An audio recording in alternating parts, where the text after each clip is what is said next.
वो पंखा बंद कर दो, आवाज नहीं आती उससे। कोई बात नहीं आएगी। ब्लूटूथ लगाया ना,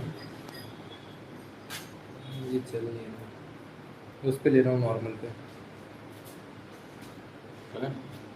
3 2 1 बोल। सर, आप पूरे प्रदेश में भ्रमण करके जो बेरोजगार हैं उनको आप आवाज लगा रहे हैं। बेरोजगार अपने रोजगार को लेकर सड़कों पर है, लेकिन प्रशासन कहीं न कहीं उन बेरोजगारों को दबाने का प्रयास कर रहा है। सर देखिए, प्रशासन दबाने का प्रयास इसलिए करता है क्योंकि प्रशासन एक लाठी है, चलाने वाला कोई और है। चलाने वाला होता है कर्ता धर्ता मुखिया अर्थात मुख्यमंत्री, और ये उनके इशारों पर हो रहा है। भोपाल से ये चल के जाते हैं हर एक प्रदेश में, कोने कोने मेरे भांजे मेरे भांजी हो, मेरे भांजे मेरे भांजी हो, तुम्हारा मामा तुम्हारे लिए आए। और जब भांजे भांजी आए हैं तो प्रशासन रूपी लाठी चला करके उनके साथ जो एक आप देखते हैं जैसे जानवरों के साथ सुलूक भी इस प्रकार से इंसान नहीं करता। किसी को घसीट के ले जाना, किसी को मारना, कई सारे हमारे साथियों को कपड़े फाड़ दिए गए, जबरदस्ती जेल में ठूस देना, तो ऐसे लगता है जैसे ये हिंदुस्तानी तालिबान का शासन चल रहा है। अरे अपने मांगों के लिए उसी मांग के लिए मांग रहे जिसके लिए आप लगातार 1 साल से बस एक ही चीज कह रहे हो, 1 लाख भर्ती दे रहे हैं, 1 लाख भर्ती दे रहे हैं। तो हम सिर्फ संवाद चाहते थे कि 5 मिनट के लिए संवाद कर लीजिए, और युवा इतना खुश हो जाता 5 मिनट संवाद के लिए। युवा ही इलेक्शन लड़ने नहीं आया था, युवा यहाँ पर आया था कि 5 मिनट का संवाद अगर हो जाता 1 to 1 सीएम के साथ बैठ करके, तो सीएम सर भी समझ जाते कि हमारी परेशानी क्या है, और ये संवेदनशीलता उनके अंदर दिखती। सर, हमारे प्रदेश के मुखिया संवेदनशील है, प्रदेश के मुखिया यशस्वी हैं, वो युवाओं के प्रति बहुत गंभीर हैं। उनका कहना है कि सर हम युवाओं के लिए रोजगार का अवसर पैदा कर रहे हैं और शीघ्र लाखों युवाओं को रोजगार दिया जाएगा। फिर आपकी क्यों परेशान है सर? नहीं, ये तो पिछले 4 साल से चल रहा है ना। और यशस्वी कौन सा ऐसा मुख्यमंत्री है जो यशस्वी नहीं होता? हम तो कहते हैं हर एक प्रदेश का मुख्यमंत्री यशस्वी होता है, क्योंकि मुख्यमंत्री किसी के घर से नहीं आता, मुख्यमंत्री जनता की वोट से आता है, राजा रानी की कोख से नहीं आता है। और जनता की वोट से बना हुआ मुख्यमंत्री हमेशा यशस्वी होता है। लेकिन संवेदनहीन हो जाता है तो संवेदनशील बनाने के लिए आंदोलन, प्रदर्शन, धरने किए जाते हैं, ताकि बताया जा सके, शासन को सजग किया जा सके, प्रशासन को सजग किया जा सके, बताया जा सके कि आप गलत कर रहे हैं। और यही एक तरीका है लोकतंत्र में कि जब सरकार विमुख हो जाए, सरकार असंवेदनशील हो जाए, सरकार जब भर्तियों के नाम पर ड्रामा करने लगे, भ्रष्टाचार करने लगे, और तमाम जो युवा है उन युवाओं की जो है अनदेखी करने लगी, तब आवश्यक हो जाता है पढ़े लिखे युवाओं को सड़कों पर उतरना। सर, प्रदेश की जितनी भी संगठनें हैं कहीं ना कहीं महात्मा गांधी को मोड़ रहे हैं, उनके आदर्शों चलन कर रहे हैं, गांधी जी को ज्ञापन तक सौंप रहे सर। तो क्या सर ये युवा भी गांधी की तरह जाएंगे सर? देखिए, गांधी एक विचार है और गांधी के विचार को लेके तो हम सत्याग्रह कर रहे हैं। और अगर हमें कोई और विचार लेके करना हो तो लाठी डंडे लेके निकलते। अगर हाथों में झंडे हैं, हाथों में तिरंगा है और हाथों में बस एक नारा है कि मामा हमें हमारी भर्ती दो, मामा तेरे काल में 3 लाख पद खाली हैं, हमें भर्ती दो, वंदे मातरम गा रहे हैं, तो ये क्या है? गांधी हर एक व्यक्ति के अंदर गांधी है, इसीलिए तो वो खा रहा डंडे तब भी कुछ नहीं कह रहा, चिल्ला रहा चीख रहा है तब भी तो कुछ नहीं कह रहा है। उसके प्रदर्शन में गांधी है, पहले से गांधी चले आ रहे हैं, गांधी का आदर्शों को तो मान रहे हैं, तभी तो इतना बर्दाश्त कर पा रही है सरकार, और हम बर्दाश्त कर रहे हैं।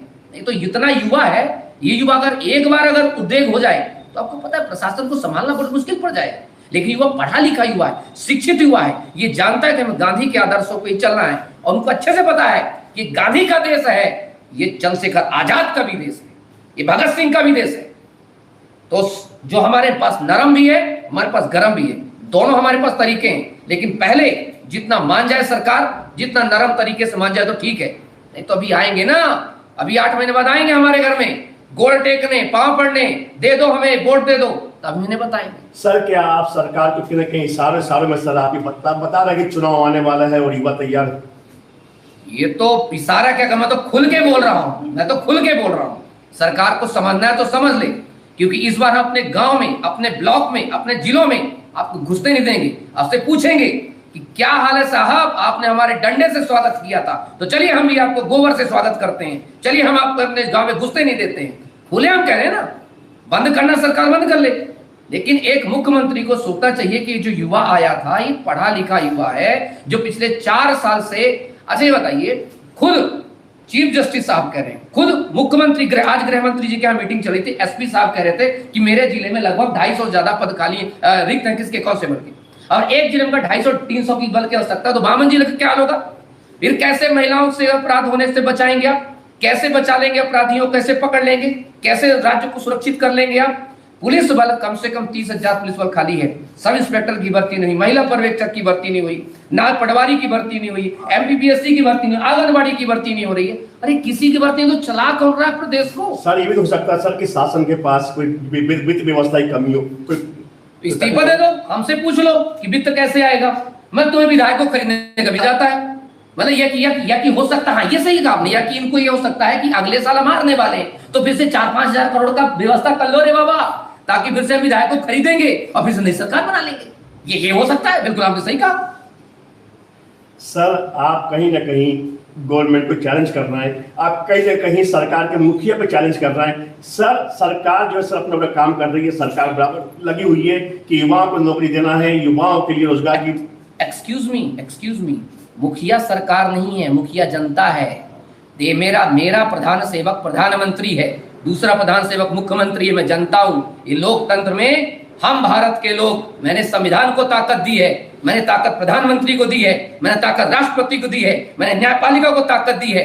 मेरे लोकतंत्र में जनता ही राजा है और ये जितने भी मंत्री प्रधानमंत्री जितने भी लोग सिर्फ सेवक हैं। एक्सक्यूज मी, इनको मुखिया मत कहिए। मुखिया कौन है? मुखिया देश की जनता है, प्रदेश की जनता है। ये नौकर है, इनको समझना चाहिए कि हम जिनके टैक्स से पलते हैं, जिनके टैक्स से आगे बढ़ते हैं, उनके बच्चों के साथ ऐसा सलूक कभी नहीं करना चाहिए। सर ये तो मैं खुले तौर पे कह रहा हूं, इनको एक बार बोलिएगा, इनसे भी कभी अगर बाइट मिले कहीं पूछिएगा कि क्यों सर आप जिस जनता के द्वारा बनाए गए हैं, जिस जनता ने मालिक ने आपको चुना है, आप उसी के साथ धोखा कर रहे हैं, उन्हीं के बच्चों को कूट पीट रहे हैं, उन्हीं के बच्चों को सड़कों में लताड़ रहे हैं। आपको लगती बस शर्म नहीं आ रही है?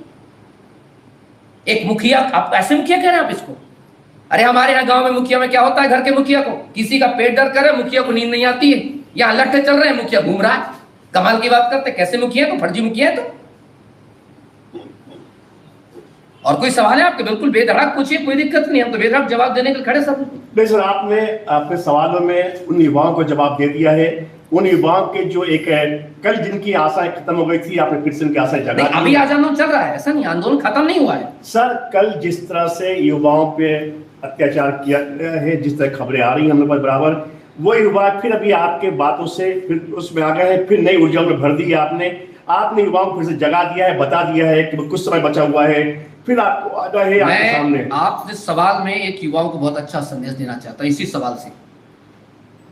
क्या कभी कोई भी पार्टी भले ही कितना भी हारे, क्या कभी भी मुख्यमंत्री बनने का सपना छोड़ देती है? नहीं। क्या प्रधानमंत्री बनना सपना छोड़ देती है? राहुल गांधी ने आज भी सोच रखा प्रधानमंत्री बनूंगा, तो तुम भी सोचो तुम्हें अपनी भर्ती मिलेगी। और वो अगर पद यात्रा कर रहे हैं पूरे भारत की, तो तुम मध्य प्रदेश की यात्रा कर लो, तुम भोपाल तक की यात्रा कर लो, अरे कुछ नहीं तो अपने विधायक तक की यात्रा कर लो, उनको पकड़ो, उनको घर से बाहर निकाल के पूछो कि काहे को हमने तुम्हें बनाया था भैया, इसीलिए तो चुना था कि तुम हमारी आवाज को रखो। तो ये जो आपने कहा ना कि ये जो कर रहे हैं, ये हम इसलिए कर रहे हैं क्योंकि अब हमें चाहिए सिलेक्शन, अब हमें चाहिए हमारी भर्तियां। हमें ना मतलब इनकी राजनीति से और ना मतलब इनके प्रपंच से, हमें मतलब है हमारी अपनी भर्तियों से।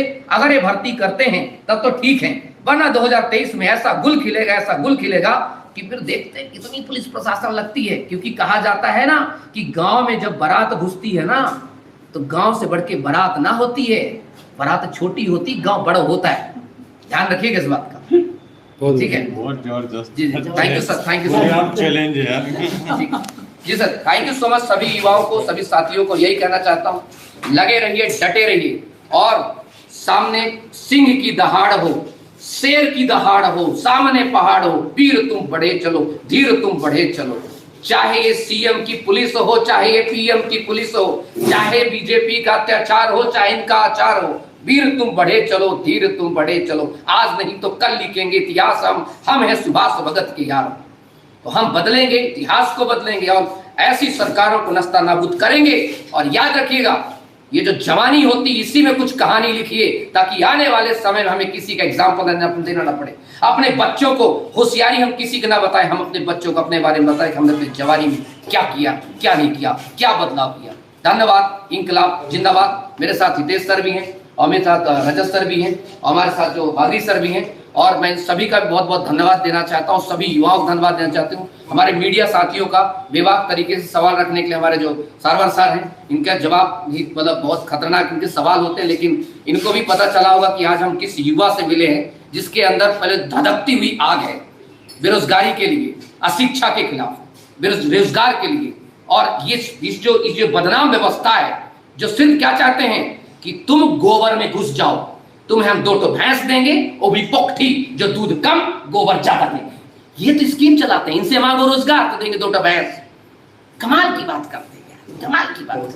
Thank you so much. जय हिंद, जय भारत, इंकलाब जिंदाबाद। नमस्कार।